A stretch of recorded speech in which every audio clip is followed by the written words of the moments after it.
नमस्कार, आप देख रहे हैं जौनपुर टुडे। मैं हूं शुभम अग्रहरी।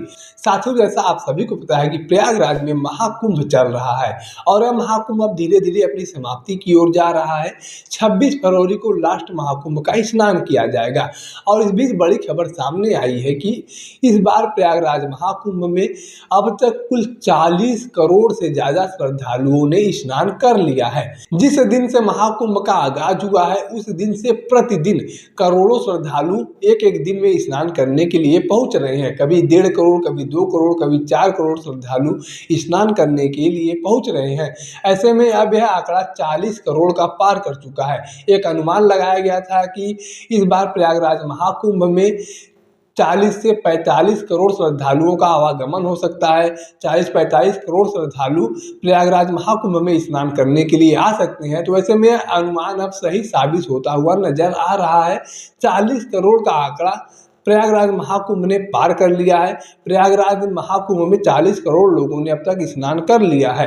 अगर कल की बात किया जाए तो आपको बता दें कि कल 48 लाख श्रद्धालुओं ने प्रयागराज महाकुंभ में स्नान किया है। ऐसे में यह आंकड़ा अभी आगे भी बढ़ेगा।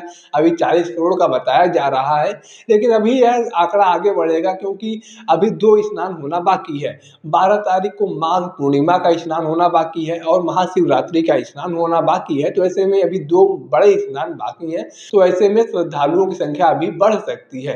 एक तरफ जहां महाकुंभ को लेकर डे 1 से बदनाम करने की कोशिश की गई, लोगों ने सफाई का मुद्दा उठाया, गंगा के पानी को लेकर मुद्दा बनाया गया, बताया गया कि वहाँ का पानी जो है साफ नहीं है, वहाँ पर साफ सफाई की व्यवस्थाएं नहीं है, वहाँ पर रहने के लिए जगह नहीं है। यह तमाम मुद्दे उठाए गए, लेकिन इसका असर प्रयागराज महाकुंभ पर नहीं पड़ा।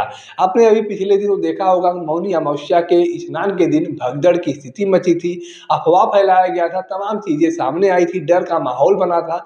लोगों ने सोचा था कि अब प्रयागराज महाकुंभ में श्रद्धालुओं की कमी हो जाएगी, श्रद्धालु स्नान करने के लिए नहीं पहुंचेंगे। और जिस दिन यह भगदड़ की स्थिति सामने आई थी उस दिन तो काफी कुछ देखने को मिला था। तमाम राजनीतिक दलों के द्वारा आरोप प्रत्यारोप किए गए थे और पूरे तरह से एकदम डर का माहौल बना दिया गया था। लेकिन इस तमाम चीज़ों का कोई प्रभाव प्रयागराज महाकुंभ के श्रद्धालुओं के ऊपर नहीं पड़ा है। श्रद्धालु जिस तरीके से पहले दिन आ रहे थे उस तरीके से आज भी आ रहे हैं। किसी प्रकार के कोई उत्साह में किसी की कमी नहीं है। पूरे उत्साह के साथ आज भी प्रयागराज महाकुंभ में श्रद्धालु आ रहे हैं, स्नान कर रहे हैं, स्नान करके अपने अपने घर जा रहे हैं। किसी प्रकार का कोई डर का माहौल नहीं है।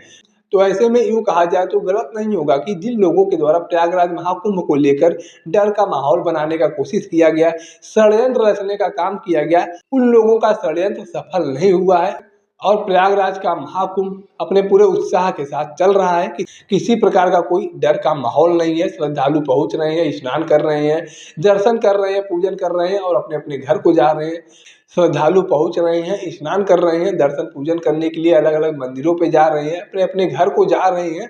किसी प्रकार का कोई अप्रिय घटना होने की शिकायतें नहीं मिल रही हैं, किसी प्रकार का कोई डर का माहौल नहीं मिल रहा है। सुरक्षा व्यवस्था को लेकर व्यापक इंतजाम किए गए हैं, साफ सफाई की व्यवस्था को लेकर व्यापक इंतजाम किए गए हैं। तमाम चीज़ें हैं जो प्रयागराज महाकुंभ में की गई हैं। ऐसे में जिन लोगों के द्वारा प्रयागराज महाकुंभ को बदनाम करने की कोशिश की गई थी, उनका सारा का सारा षड्यंत्र जो है वह धरा का धरा रह गया। श्रद्धालुओं के उत्साह में किसी प्रकार की कोई कमी नहीं आई है। अगर कमी आई होती तो 40 करोड़ का आंकड़ा शायद न पार कर पाता। तो ऐसे में महाकुंभ को लेकर आप अपनी क्या जानकारी रखते हैं, आप अपनी क्या राय रखते हैं, कमेंट करके जरूर बताएं। अगर आप वीडियो को फेसबुक पर देख रहे हैं तो पेज को फॉलो करें, यूट्यूब पर देख रहे हैं तो चैनल को सब्सक्राइब करना ना भूलें। साथ ही साथ आप हमारे पेज को, हमारे चैनल को इंस्टाग्राम और ट्विटर पर भी फॉलो कर सकते हैं। धन्यवाद।